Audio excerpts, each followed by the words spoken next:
See, it's clear now. All the money goes to your brother, as stated in the will. No need to doubt it, said the person in charge of the will. What? Are we really allowed to take all this money? My husband asked, looking at me and my happy sister-in-law.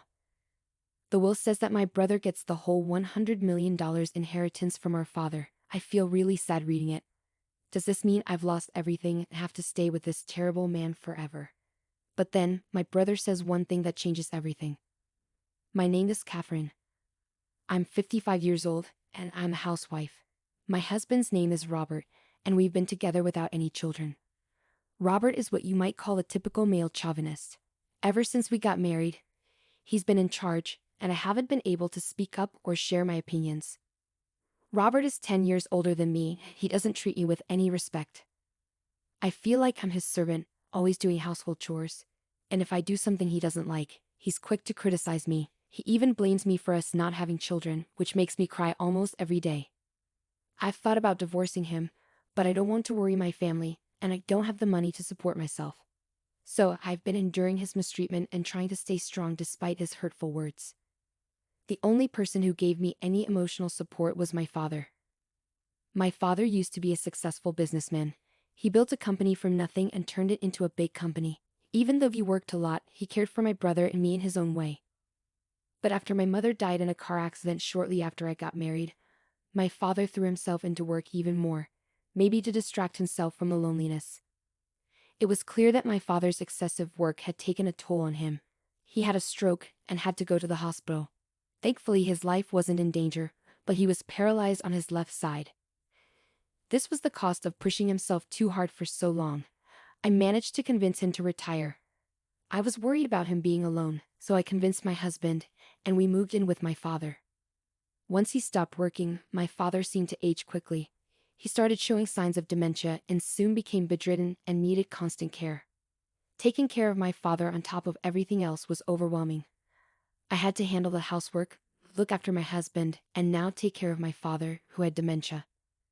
Sometimes he would be quiet, but other times he would yell and move around a lot, especially at night, or he would wander off. I was always tired from lack of sleep, stress, and the constant work. But sometimes my father would have moments of clarity, and we could talk peacefully like we used to. He would often thank me and sadly smile, saying, "I want to leave you with as much as I can." After 3 years of taking care of my father, he passed away. While I felt relief from the burden of caring for him, losing my father, who was my only emotional support, left me feeling incredibly lonely and sad.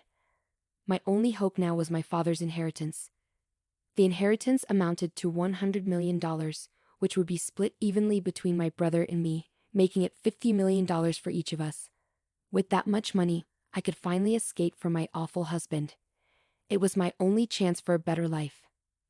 A few days later, my husband Robert and our eldest son's wife Naomi called me to discuss the inheritance. My brother, Naomi's husband, had been working overseas for a while. He came back for the funeral but had just left again yesterday, so Naomi was there in his place. "We found your dad's will in the back of a drawer. Luckily, it wasn't sealed. So let's take a look at it right away," Naomi said. "A will? I didn't know there was one. I was taking care of my father every day, but I never saw him writing a will. It bothered me that my husband, who didn't care much for my father, knew about it. I felt uneasy and had a bad feeling," Catherine thought. "Let's read it," Robert suggested. "All of my assets will be inherited by my eldest son Ken, dated April 1st, John Smith," Naomi read aloud. "That's it?" Catherine couldn't believe what she was hearing. She always thought her father's estate would be split equally between her and her brother. It was hard to believe that all of her father's $100 million estate would go only to her brother. "Well, hold on a second. That doesn't make sense. Why would it be like that?" Catherine questioned. My husband handed me the will and urged me to look at myself as I started to panic. Sure enough, it was written in the will, with my father's signature. I immediately suspected that the will might be fake. My father had always been fair to both my brother and me, and he wouldn't have favored just one of us. But could my kind and honest brother really keep all the inheritance for himself? As I pondered this, my brother's wife burst into laughter.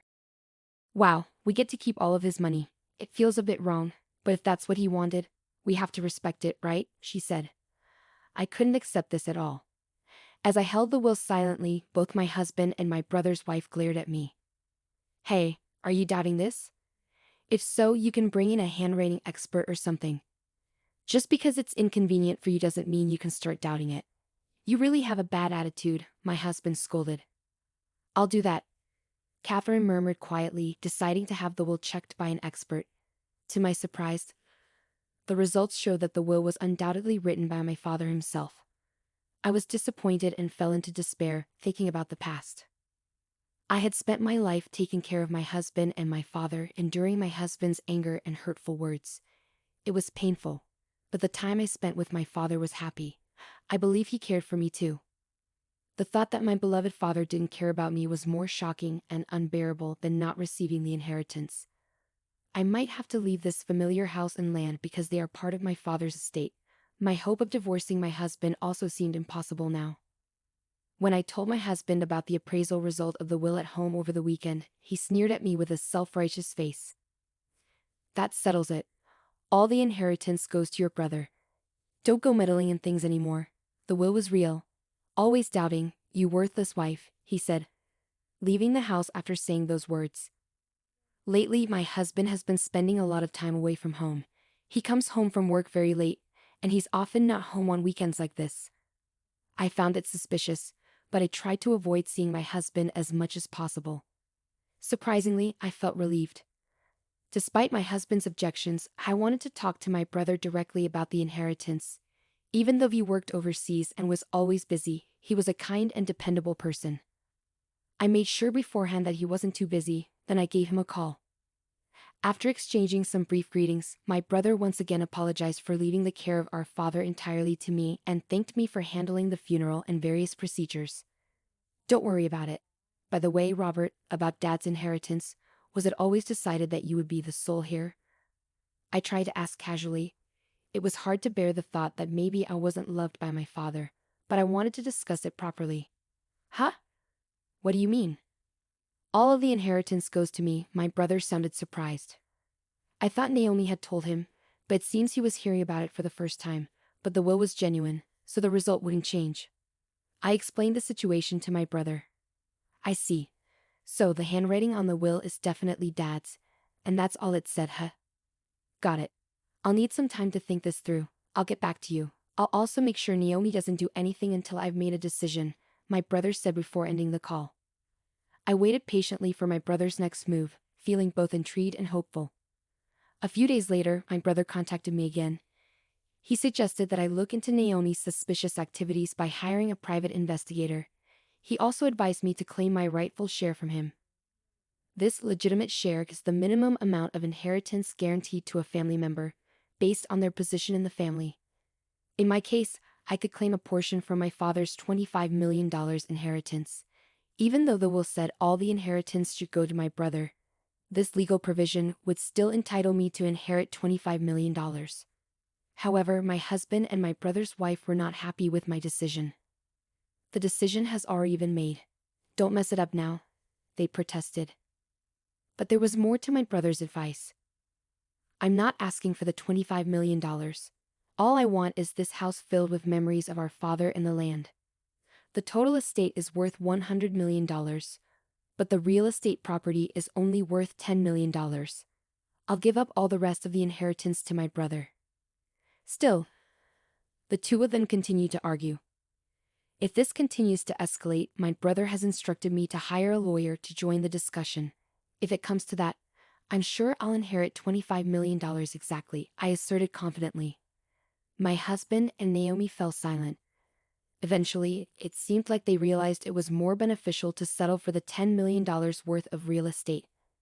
We finally reached an agreement on how to divide the inheritance. A few days later, I received the results of an investigation I had requested about Naomi from a private investigator.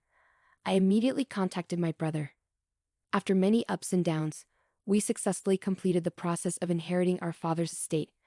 My brother Ken rushed from abroad to help during the process. I inherited the family home and land, valued at $10 million. My brother inherited the rest of the estate, which amounted to $90 million.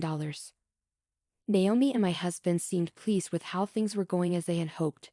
After finishing the inheritance process, the four of us left the law office and went back to our father's house. While in